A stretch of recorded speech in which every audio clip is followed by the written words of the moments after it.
By now, you probably heard the news about Blac Chyna converting, becoming a Christian, having this major transformation, denouncing, I don't even know if you want to call it Satan worship, but she had like a demonic tattoo and getting rid of all of her implants that she's had, fillings in her face. Just crazy, amazing, radical change that you're seeing and that she's showing to all of her fans and all of those on social media. It's been a really crazy process just to watch kind of unfold. It really just feels like it's all coming like out of nowhere, but it seems to be like a year-long, almost a year-long process of her. It started at the end of last year, I believe, when she got baptized and things. Yeah, and so a lot of people are celebrating, congratulating. The vast majority of people are, which is a beautiful thing to see. But you had a lot of people who are looking at her situation, kind of like her hitting that wall in life where now she realizes that, oh, the stuff that she was doing was not good for her. It's not leading her to a peaceful life or the type of life that she really would have envisioned happening. So now she's having this reform.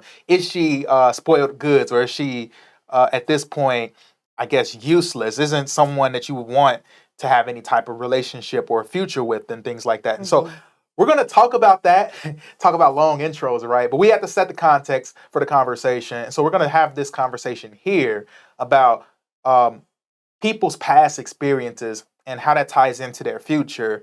And what are some things to discuss or think about when approaching somebody like Angela? So here are my thoughts just to kick it off. I think with a person who has a radical conversion and comes to Christ, I think, number one, it's very important for that person to focus on their process, on their journey, and let that be the central focus of their life. Yes. Everything else has to go to the side. We often hear this when we talk about like children, someone having a kid, where it's like, okay, you need to put everything else you got going on. If you got a little boyfriend that got you pregnant or whatever, or friends and all that stuff, you put all that to the side because you got to take care of your children. Same thing with becoming a child of God. Like everything else doesn't matter right now. All that matters right now is you and Jesus. And I think right now that seems to be a huge part of her focus and had been for quite some time now in this journey that she's been on. So I'm glad to see that. That's a really good sign. She's been doing a lot of interviews and things like that, and a lot of time in the spotlight with this. And I can't say that I love it, but I don't hate it either, because it's inspiring to see her story and to kind of hear it.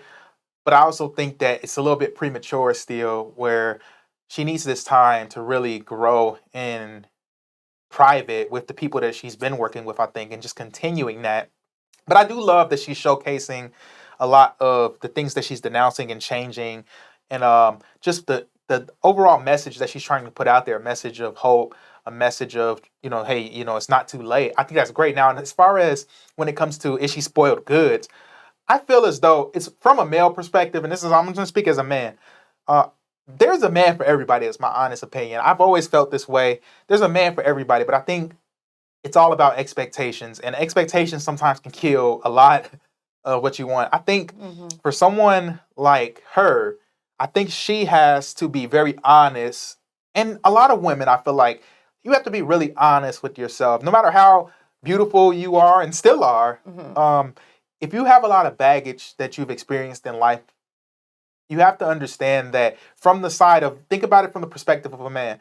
What would you bring to the table of a person if you haven't recovered, if you aren't healed, if you haven't been restored in all those different areas? If you are someone, you have to be honest with the things that put you in the situations that you were in. You have to look at the trends of the guys that you dated previously, or that you allowed to, if you had like a high body count, for instance, and you had a sex with way too many guys, you have to really start to get to those core root issues and ask yourself, what led me down this path? Was it something that I had control over? And those areas that you obviously could have had control over, you have to take responsibility for those things, and you have to correct those things. You have to go on a season where you just completely are separating yourself from those spaces and those places that led you to some of these different things. And I think that is what starts you on that path. And your life can't be predicated on whether or not you're going to get that guy that you always dreamed of. It has your view of what a guy needs to be in your life has to completely change. You have to be content with saying, okay, because of what I've experienced, I may never get that person that I thought I would have based on, what I grew up, whatever Prince Charming or whatever. You have to be okay with the fact that that may never come my way because of some of the decisions that I've made. However, I'm still going to work on myself to make myself a better person, to where if somehow I do find someone, then I'll be suitable for that person. And they'll meet the need. They'll meet who I am currently. Maybe the person I thought I wanted then, who I am now has different needs altogether, and it may not be to that standard. So you kind of have to evaluate it from that standpoint. So I would never call anyone spoiled goods. I would, Scripture says that we are new creatures, that we are new creations in Him. If we place our faith, if we are born again, we become brand new. And I do believe that. However, the perception of other people, and some people who hear our, your past is your past, and some people may not want to overlook that. And so it's something to consider. What do you think? Yeah. Like I know you made the point about her publicizing this new process that she's starting and things, but I would say she was very public about everything she did prior to this. Right. So I feel like for it to be real to those who she is, sharing with and things, and everyone who's watching, that yeah, she has to show the process. She's in the public eye.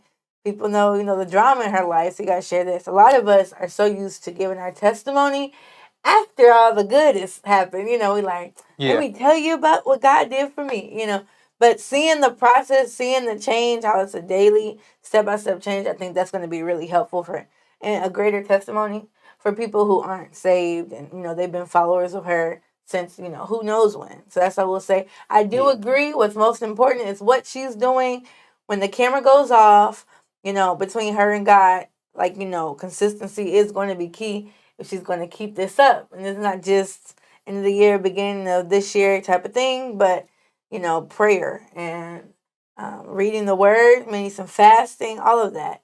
That's what's going to really be key and to watch out for. I know for us Christians, a lot of times we see these celebrities and people do these big changes. We're like, wow, awesome. They're on Team Jesus. So they're going to turn over a new leaf overnight. And they're one of us. But we have to understand it's a process just like it is for us. We've, been doing this for a little while and we're not perfect now. So a lot of us, we cannot put that standard on them and be like, wait, they did this. That's kind of sketchy. Or the Bible says we shouldn't do that.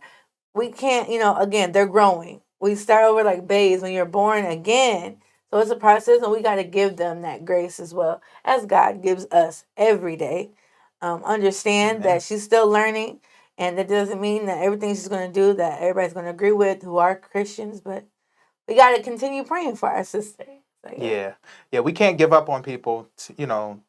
We should never give up on people. And this should be a testimony as to why we don't give up on people. It's like, I know many people weren't thinking about her coming to Christ, or they weren't thinking about her having a radical transformation. And a lot of the stuff she chose to do, she's choosing to get a tattoo removed, which is not like an easy process. Painful. Yeah, I hear it's painful. Getting feelings removed out of her, saying, going back to who she was and reclaiming her government name and trying to, get away from the image of Blac Chyna or the expectations that came along with.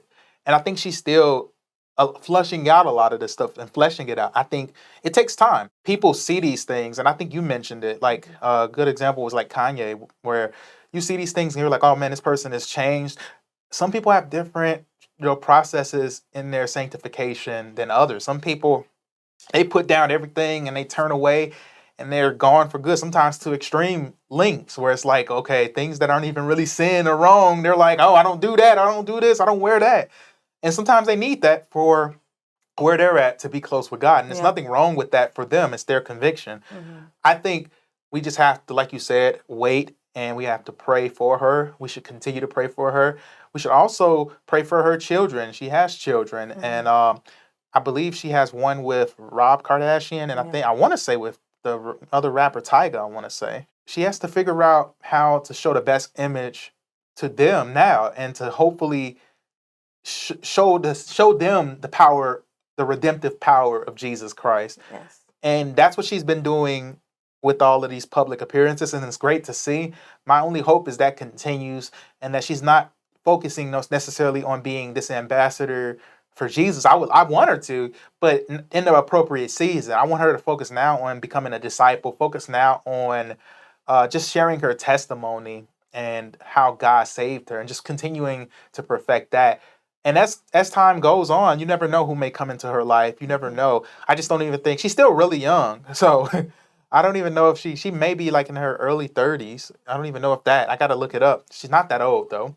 So my thing is she has a lot, still has a lot of opportunity to grow, still has a lot of opportunity to be something. And the last thing that should be on her mind in this season is having a man. I think a lot of people feel like, their only fulfillment is getting married and things like that. And it's great, especially when you have children. You want them to have good male role models and father figures. I get it, but you don't want to force the issue. And anyone who relates to Blac Chyna's testimony or Angela's testimony, don't force the issue. Do us a quick favor. Make sure you hit the thumbs up and subscribe to the channel. We have so much awesome content when it comes to relationships that we really feel would be a blessing to you. So subscribe to the channel and hit that notification bell so you don't miss out on any notifications, and let us know your thoughts.